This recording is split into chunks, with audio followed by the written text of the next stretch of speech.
नमस्कार। प्रदेश की चुनावी विशेष खबरों के साथ सुजस आवाज राजस्थान। तो आज के पॉडकास्ट के साथ मैं अरिंदम और मेरे साथ है मेधा। चुनावी चर्चा आगे बढ़े इससे पहले आपको बता दें कि कल शारदीय नवरात्रि पर प्रदेश के सभी देवी मंदिरों और घरों में घट स्थापना की जाएगी। राज्यपाल कलराज मिश्र ने इस अवसर पर प्रदेशवासियों को बधाई और शुभकामनाएं दी हैं। उन्होंने जगत जननी मां भगवती से सभी के मंगल की प्रार्थना की है। इस बार ये पर्व और भी खास हो गया है क्योंकि दशहरा और दीपावली के साथ एक और उत्सव भी शामिल है। इसमें अपनी विधानसभा चुनने के लिए 25 नवंबर को मतदान जो करना है।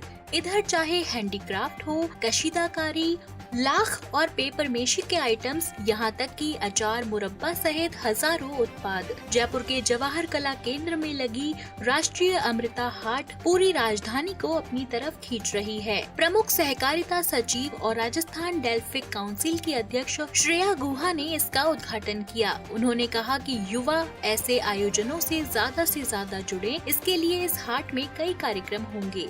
शरद रंग उत्सव का उद्घाटन कर रहे हैं और ये 3 दिन का एक फेस्टिवल है जो डेल्फिक काउंसिल ऑफ राजस्थान इसका आयोजन कर रहा है। और ये शरद ऋतु के आगमन पर हम एक उत्सव की तरह इसको मना रहे हैं। तो आज से 3 दिन की फोटोग्राफी वर्कशॉप है और उसके साथ 14 और 15 तारीख को हम शाम को कल्चरल प्रोग्राम करेंगे। काउंसिल ऑफ राजस्थान का ध्येय ये है कि इस तरह के कार्यक्रम करके युवाओं का ज्यादा से ज्यादा हम जुड़ाव कर सकें। तो उसी क्रम में इस कड़ी में ये कार्यक्रम आयोजित किया गया।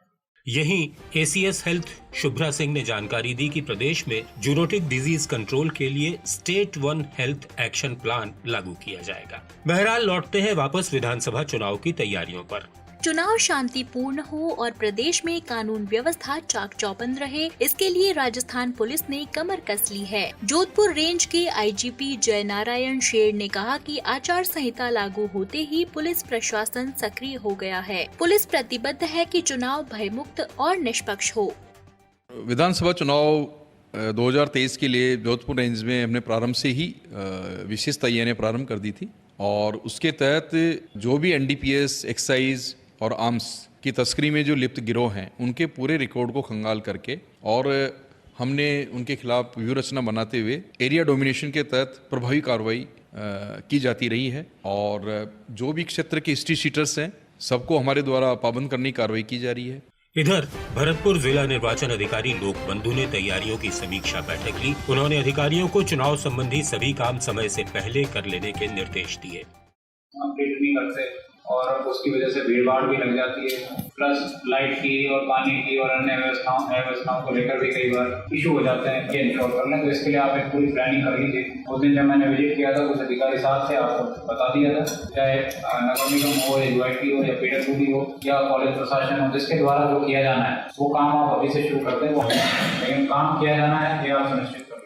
वही हनुमानगढ़ की जिला निर्वाचन अधिकारी रुक्मणी रियार सिहाग ने मतदान केंद्रों का निरीक्षण किया। उन्होंने व्यवस्थाओं का जायजा लेने के बाद कहा, राजस्थान में चुनाव की घोषणा हो चुकी है और उसके लिए आज बूथ्स के निरीक्षण किए जा रहे हैं। बीएलओ से मुलाकात की जा रही है। ये इंश्योर किया जा रहा है कि हर बूथ पे एएमएफ की सारी फैसिलिटीज उपलब्ध हों और जब भी मतदान हो तो किसी को किसी प्रकार की कोई प्रॉब्लम नहीं है। Gangapur city collector doctor Anjali Rajoriya ने कहा कि समाज के जिस वर्ग का भी वोटिंग प्रतिशत कम है उसे मतदान के लिए प्रेरित किया जाएगा।